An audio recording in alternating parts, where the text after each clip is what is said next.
My first questions to Dr. Tamanna: how can AI improve diagnostic accuracy in medical imaging? Thanks, Dr. Shri, for having me. And this is one of the most important areas of any research which we should have in, be it in any discipline. We have to focus a lot on healthcare because, every region, for example, if you look at South Asia has its own kind of diseases, blood pressure, high blood pressure, for example, or diabetes. Diabetes is a worldwide problem, and many of these things are there. So, countries like US, for example, or UK are facing major crisis. The world is facing major crisis in mental health and sleep apnea. Many of these things are there. So, what in, I mean, bigger diseases like cancer, uh, um, this thing, what do you say? Many of these other diseases like Parkinson's disease, old age problems can be resolved if we have precision medicines. And before getting a precision decision, you have to have precision diagnosis. So these things are there. The minute we have precision diagnosis, we can have precision medicines as well. And these problems can be solved. These lifestyle diseases can be solved. So on the one hand, there's several issues actually. It's not such an easy thing. It has to be debated and over again and across disciplines, because things like old age problems, Parkinson disease, Alzheimer's, many of these diseases are such that old people are really plagued, and if we have to increase the age hold of most people in the world right now, which will aim for more than 100 years of age, and it would require not just lifestyle changes but also new technologies like AI, AGI, etc., which would be able to resolve these issues in a big way. So what we would need is, a technology that has been, though we have technology since 1960s or 50s, but many of the diseases still remain incurable. The dangers of having new diseases like pandemics, like COVID, for example, which immediate it took the world by surprise. It just came in.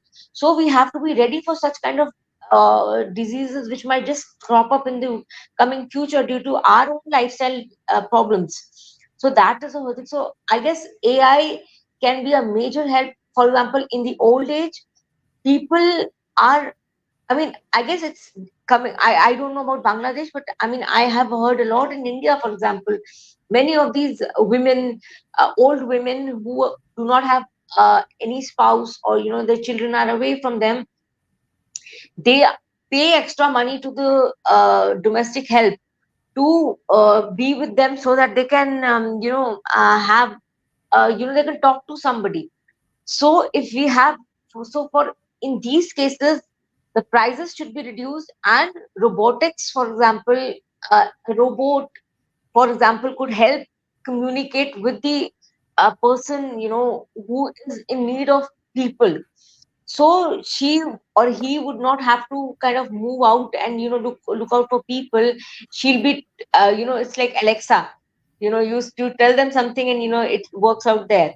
So that those things are there. So I guess, I would really love that if old age people, old people are able to have a healthier and more complete life in the gray days of their age. Yeah. Thank you. Thank you. My next question for you: what are the ethical consideration in using AI for potential care? Yeah.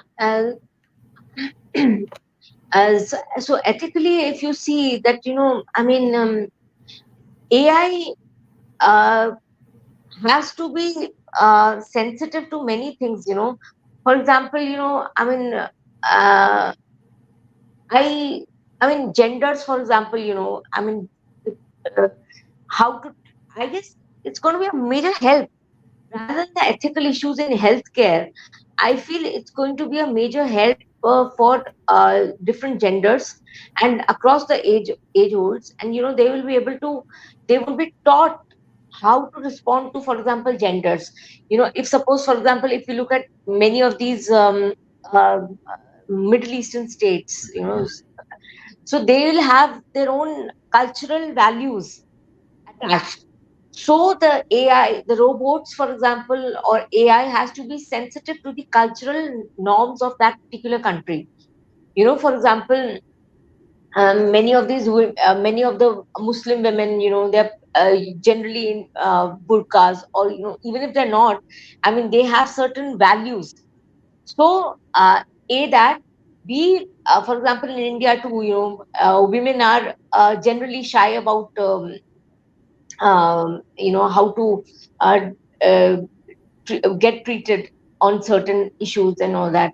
So and robotic, in contrast to a doctor, she might be more comfortable as far as a robot is concerned, or a doctor robot is concerned.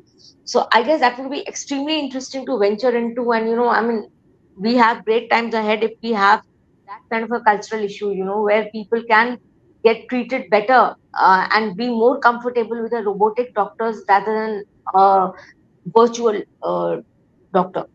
Yeah.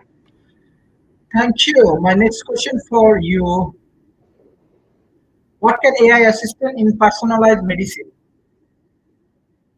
Yeah, so I guess, as far as personalized medicine is concerned,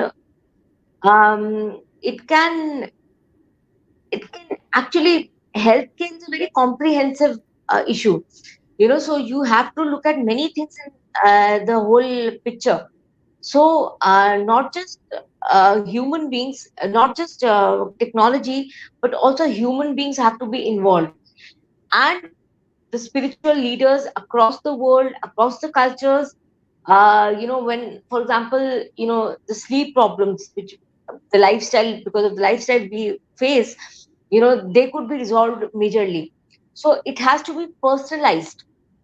That's what I'm saying, that it has to be a personalized. Every human being might be having a different nature. So if we have a technology which caters to each individual, so the pain of the person is lessened. Rather than treating everybody neutrally, we have to treat the universal structure of the world in a way which looks at differences between individuals and cultures and religions, and treat people accordingly across genders as well. Yeah, of course. Thank you. My next question for you: what role can AI play in managing healthcare resource and logistics?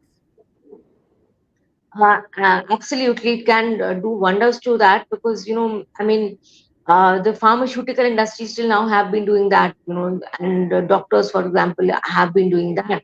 But the researchers in the pharmaceutical field have been doing that. But I guess we need AI robots, for example, to get involved in absolute precision based diagnostic research and logistics, as far as this thing is concerned. Yeah. Thank you. My last question for you: how can AI support mental health care? Mental health care is a major, it's like a pandemic right now in the world. Everywhere people are uh, facing healthcare issues of different kinds. I mean, they can't be clubbed together. They are like major problems. People are like not lead, despite the fact that people have developed, we are monetarily more secure, but people have been cursed with the mental health problems.